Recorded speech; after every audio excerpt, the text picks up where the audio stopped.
Hello everyone. ಎಲ್ಲರೂ K C T mock ಅಲಾಟ್ಮೆಂಟ್ದು result ಯಾವಾಗ ಪಬ್ಲಿಷ್ ಆಗುತ್ತೆ ಅಂತ ವೆಯ್ಟ್ ಮಾಡ್ತಾ ಇದ್ದೀವಿ. ಬಟ್ ಕೆ ಎದವರು ಟ್ವಿಸ್ಟ್ ಮೇಲೆ ಟ್ವಿಸ್ಟ್ ಕೊಡ್ತಾ ಇದ್ದಾರೆ.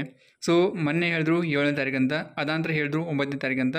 ಇವಾಗ ಹೇಳ್ತಿದ್ದಾರೆ 9ನೇ ತಾರೀಕು ಕೂಡ ನಮಗೆ ರಿಸಲ್ಟ್ನ ಪಬ್ಲಿಷ್ ಮಾಡಲ್ಲ, ನಾಳೆ ಪಬ್ಲಿಷ್ ಮಾಡ್ತೀವಿ ಹಾಗಂತ. ಸೊ ಇವಾಗ ನಮಗೆ ಹೊಸ ಡೇಟ್ ಆ್ಯಂಡ್ ಟೈಮಿಂಗ್ ಕೊಟ್ಟಿದ್ದಾರೆ. ಸೊ ಕೆ ಎದವರು ಏನು ಮಾಡ್ತಿದ್ದಾರೆ ಮತ್ತು ಅವ್ರಿಗೆ ಏನು ಹೇಳಬೇಕಂತೂ ಗೊತ್ತಾಗ್ತಿಲ್ಲ. ಸೊ ಒಂದು ವೇಳೆ ಅವರಿಗೆ ಇಷ್ಟು ರಿಸಲ್ಟ್ ಲೇಟ್ ಆಗೋದಂತ ಮುಂಚೆನೇ ಗೊತ್ತಿದ್ರೆ ನಮಗೆ ಸುಮ್ಮನೆ ಯಾಕೆ ವೆಯ್ಟ್ ಮಾಡ್ತಿದ್ದಾರೆ ಅಂತ ಗೊತ್ತಾಗ್ತಿಲ್ಲ. ಸೊ ಒಂದು ವೇಳೆ ಈ ಒಂದು ಪ್ರೊಸೆಸ್ ಲೇಟ್ ಆಗೋದಿದ್ದರೆ ಅವರು ಮುಂಚೆನೇ ಹೇಳಬೇಕಾಗಿತ್ತು. ಸೊ ಇಷ್ಟು ಲೇಟ್ ಆಗುತ್ತೆ ಮತ್ತು ಈ ಒಂದು ಡೇಟ್ಗೆ ಈ ಒಂದು ಪ್ರೊಸೆಸ್ ಕಂಪ್ಲೀಟ್ ಆಗುತ್ತೆ ಹಾಗಂತ. ಸೊ ನಾವು ಇಷ್ಟೊಂದು ವೆಯ್ಟ್ ಮಾಡ್ತಿರಲಿಲ್ಲ.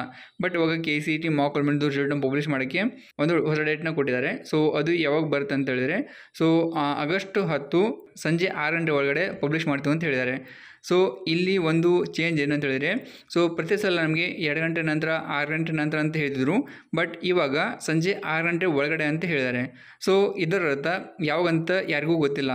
ಈ ಒಂದು ರಿಸಲ್ಟ್ ನಮಗೆ ಬೆಳಗ್ಗೆ ಬರುತ್ತಾ ಅಥವಾ ಮಧ್ಯಾಹ್ನ ಬರುತ್ತಾ ಅಥವಾ ಸಾಯಂಕಾಲ ಬರುತ್ತಾ, ಸೊ ಇದ್ರ ಬಗ್ಗೆ ಏನು ಹೇಳೋಕ್ಕಾಗಲ್ಲ. ಜಸ್ಟ್ ನಾವು ಕೆ ಎ ವೆಬ್ಸೈಟ್ನ ಅವಾಗವಾಗ ಚೆಕ್ ಮಾಡ್ತಾ ಇರಬೇಕಾಗುತ್ತೆ. ಸೊ ಈ ಥರ ಮಾಡಿದ್ರೆ ಕೆ ಎದವರಿಗೆ ಏನು ಖುಷಿ ಸಿಗುತ್ತೆ ಅಂತ ಅವರಿಗೆ ಗೊತ್ತು. ಅವರಿಗೆ ಎಲ್ಲ ಕ್ಲಿಯರಾಗಿ ಗೊತ್ತಿರುತ್ತೆ ಯಾವ ಕೆಲಸ ಎಷ್ಟು ಟೈಮ್ ತೊಗೊಳುತ್ತೆ ಮತ್ತು ಎಲ್ಲ ಕೆಲಸ ಕಂಪ್ಲೀಟ್ ಆಗೋಕ್ಕೆ ಎಷ್ಟು ಟೈಮ್ ಬೇಕಾಗುತ್ತೆ ಅಂತ. ಸೊ ಆದರೂ ಕೂಡ ಅವರು ಈ ಥರ ಆಟ ಆಡ್ತಿದ್ದಾರೆ. ಸೊ ಇದ್ರ ಬಗ್ಗೆ ಏನು ಹೇಳಬೇಕಂತ ನನಗೊಂದು ಗೊತ್ತಾಗ್ತಿಲ್ಲ. ಬಟ್ ನಿಮಗೇನಾದರೂ ಕೆ ಬಗ್ಗೆ ಏನಾದರೂ ಒಪಿನಿಯನ್ ಇದ್ದರೆ ನೀವು ಕಾಮೆಂಟ್ ಬಾಕ್ಸಲ್ಲಿ ಶೇರ್ ಮಾಡ್ಬೋದು. ಸೊ ಏನೇವು ಇವಾಗ ಏನು ಮಾಡೋಕ್ಕಾಗಲ್ಲ. ಸೊ ನಾಳೆವರೆಗೂ ಕೂಡ ವೆಯ್ಟ್ ಮಾಡಿ ನೋಡೋಣಂತೆ. ಸೊ ಅಟ್ಲೀಸ್ಟ್ ನಾಳೆ ಆದರೂ ನಮಗೆ ರಿಸಲ್ಟ್ ಬಿಡ್ತಾರಾ ಅಥವಾ ಇನ್ನೂ ಈ ಒಂದು ಡೇಟ್ನ ಪೋಸ್ಟ್ಪೋನ್ ಮಾಡ್ತಾರೆ ಹಂಗಂತ. That's it for now. See you next video. Tata.